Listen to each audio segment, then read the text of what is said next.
The young maiden knelt amongst the rubble and smoldering wreckage that was once her simple home. Smoke plumed into the sky, and ash hung thick in the air. It stung her eyes, but that was not the cause for the tears streaming down her cheeks. She was in mourning. The day before last, she had departed the group of refugees and returned to her village, determined to find the bodies of her father and 3 brothers. It was her duty to anoint their brows with consecrated oil and bid them farewell into the afterlife. Her father and brothers were among the few who bravely stayed behind to hold off the enemy, providing precious time for her people on the east end of town to escape the massacre that fell upon the village. Her distraught heart was filled with confusion, for upon her arrival, not a single corpse was there to find. The enemy had attacked from the north under the cover of night. They slaughtered everything in sight. Neither man, woman, or child were spared. Yet no bodies lay before her. No crows feasted on the corpses. The words of the old widow Mehithlo came to mind. She was fond of spinning tales about the enemy. Tales the maiden believed were meant to frighten young children into obedience once it was time to remain in bed. She surveyed the ruins. It was dark and hazy, with no hint of life. Once a joyful habitat this was, she thought with sorrow. Curiously, she took notice of the grimy layer of soot that covered everything within the burnt-out village. She ran a single finger through the begrimed sludge and saw that it did not give the appearance of ordinary ash, but of mold that grew in the dark and damp places of old. This is not of nature's making, she thought. This is rot and decay I walk upon.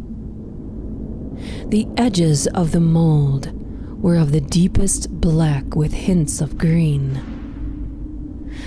But on top of its center grew white and gray fuzzy hair that vibrated ever so slightly.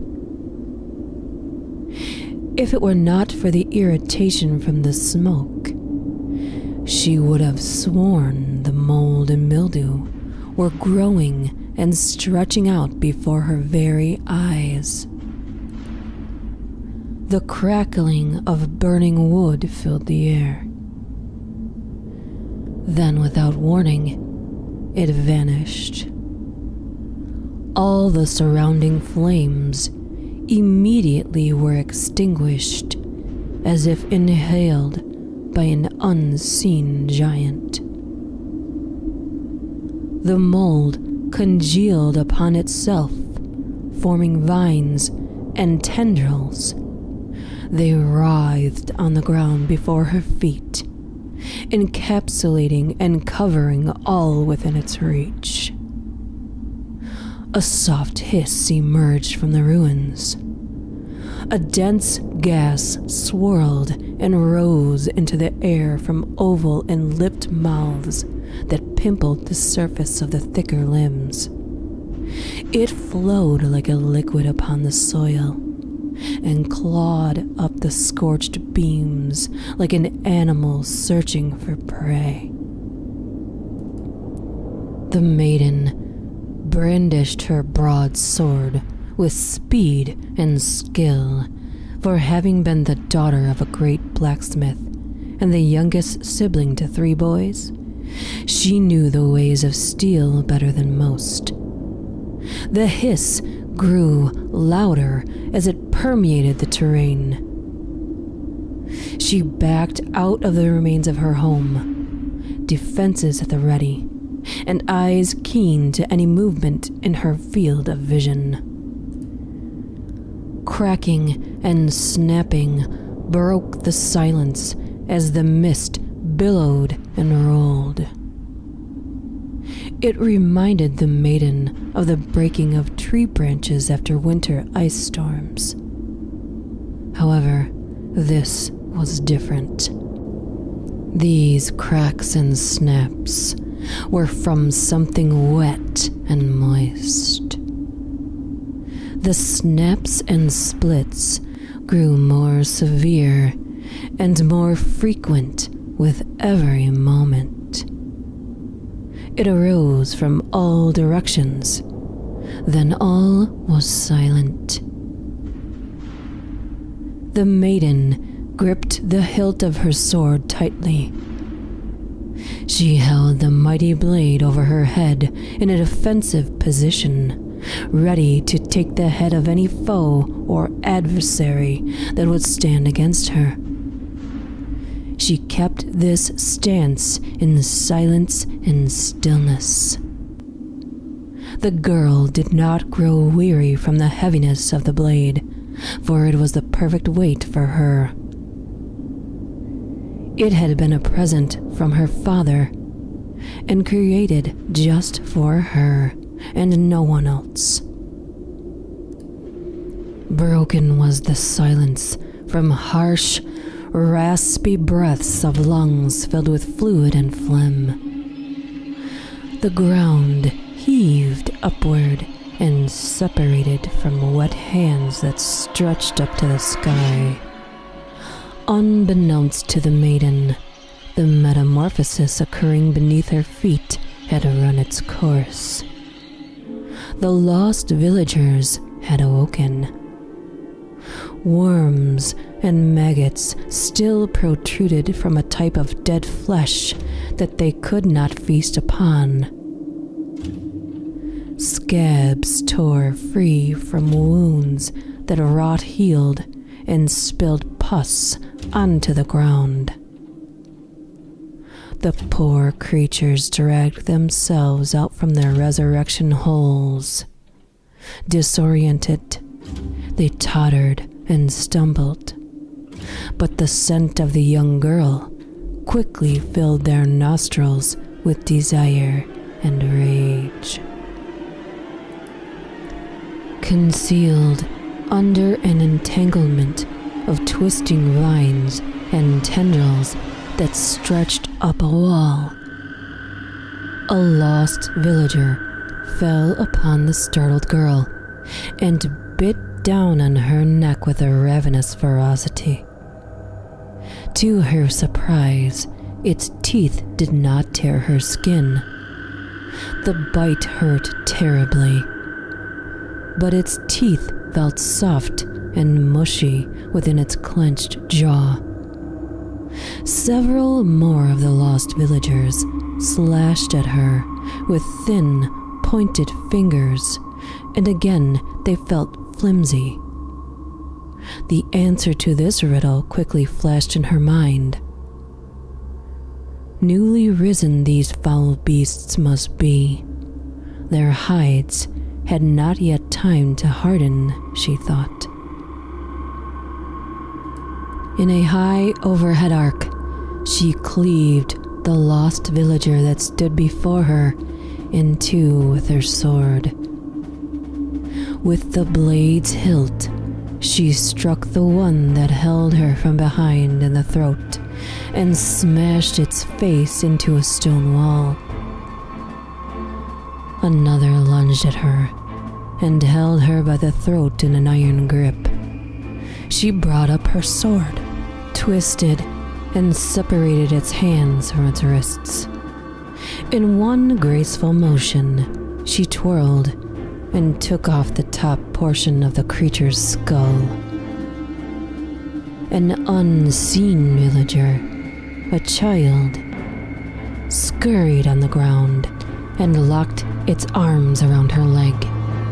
It bit down hard, and she shrieked in pain as she saw blood trickle from the decayed child's mouth. She brought her blade down hard and drove its tip completely through the child's head and buried it deep into the wooden floor. Crinkling and cracking from drying skin and hardening hides filled her ears. She knew time was running out. The girl scanned the area for a means to escape. In the distance, she saw her only hope. An old windmill stood a short distance away. In the absence of any clear path to escape upon, its sturdy walls and a thick door would provide shelter for her immediate safety. She sprinted with all her might toward the haven. She would have made it if it were not for the ground opening up below her feet. She fell hard, sword clanging out of her grip. Wet and cold hands clutched and pulled her deeper into the maw of the dark hole. Further and further she slid. She clawed at the edges of the hole, but the soggy soil fell apart as she gripped for a holding. She turned, and 4 faces stared back at her from the shadow of the muddy pit. For the briefest moments, she saw a familiar shade of green in each of their eyes. A shade of green, much like her own. There was such great sadness in those faces, and a glistening of tears in each one's eyes. As quickly as it had come, blackness and mildewed film consumed all hint of color and humanity. The grasps of those gnarled hands tightened, and the fair maiden screamed in terror.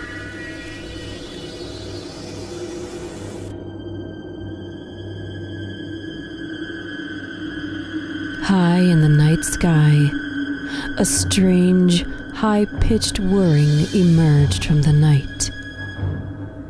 The sound was melodic and beautiful.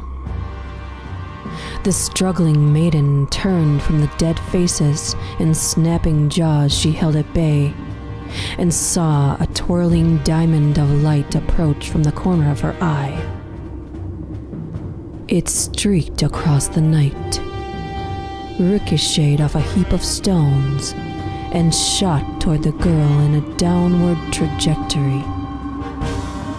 It spiraled, missing the girl's neck by a hair, and slashed through each creature without resistance, separating their heads from the shoulder. The maiden followed the mysterious spinning diamond of light with her eyes. It flew into the sky and began to descend toward the ground in a large arc until it came to rest in the hands of a boy. The boy could not have been more than 15 years of age. He stood gallantly wearing thin and light silver armor. The object he held in his gloved hand was a diamond-shaped disc with 3 blades that retracted into itself. He secured the disc to his gauntlet and drew his sword.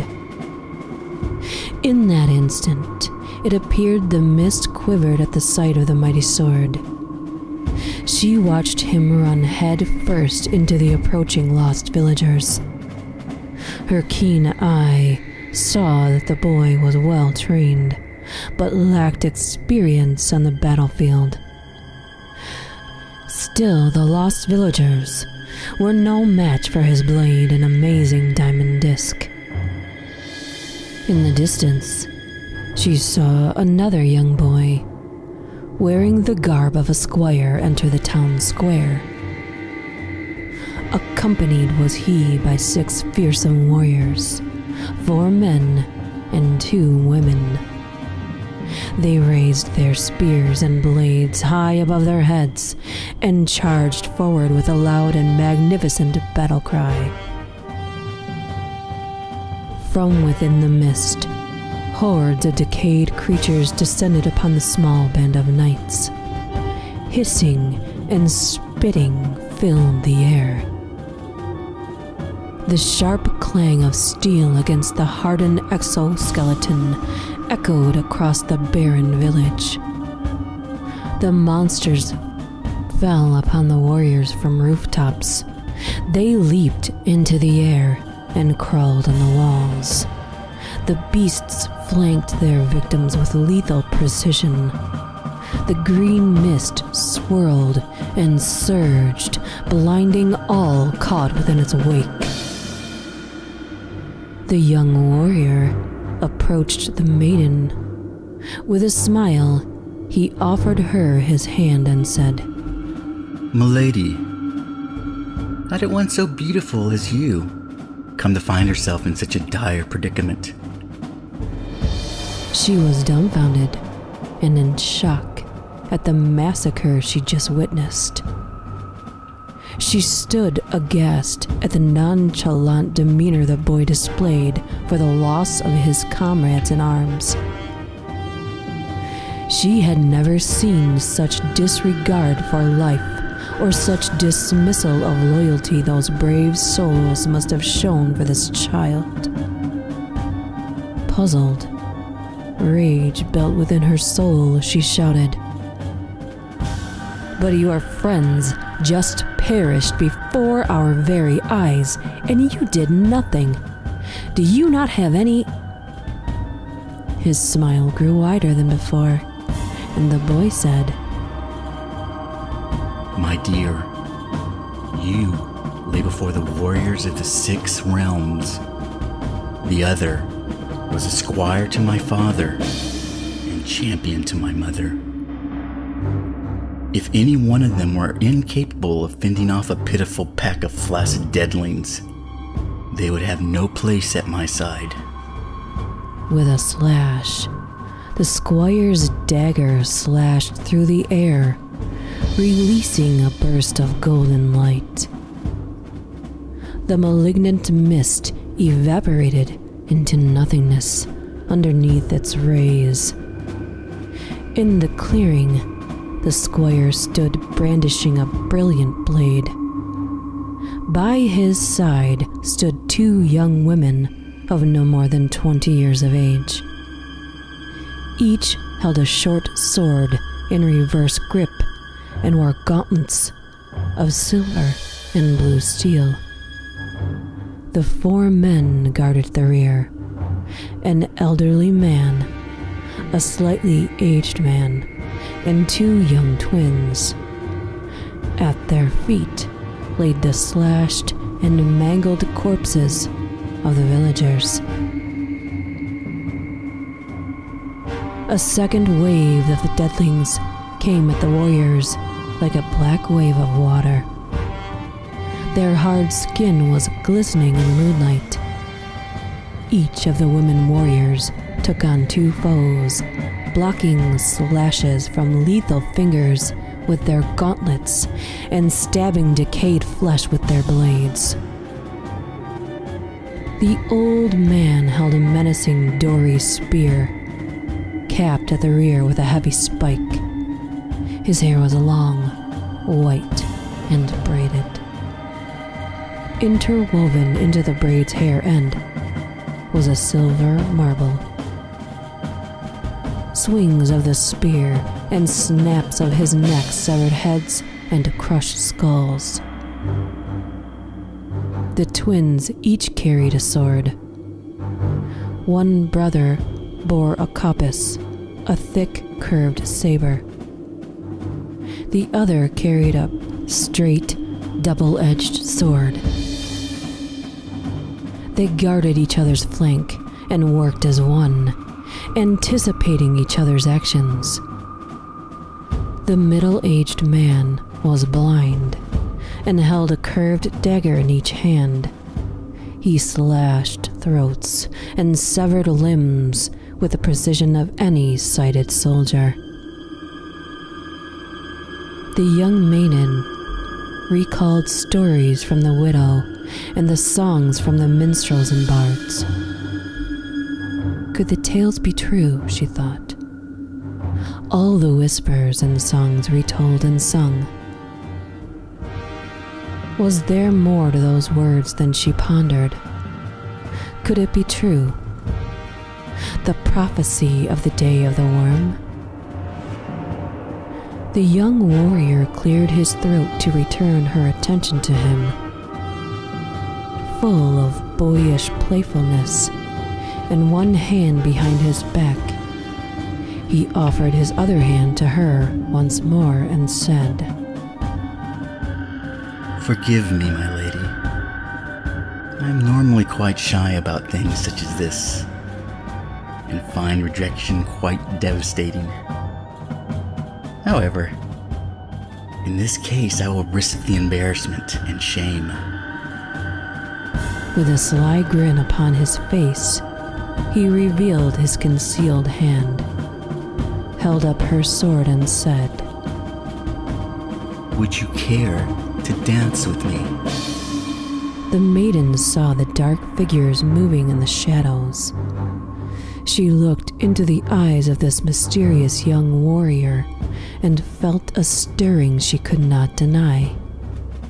She smiled and took hold of her sword and said, "Good sir, nothing would please me more."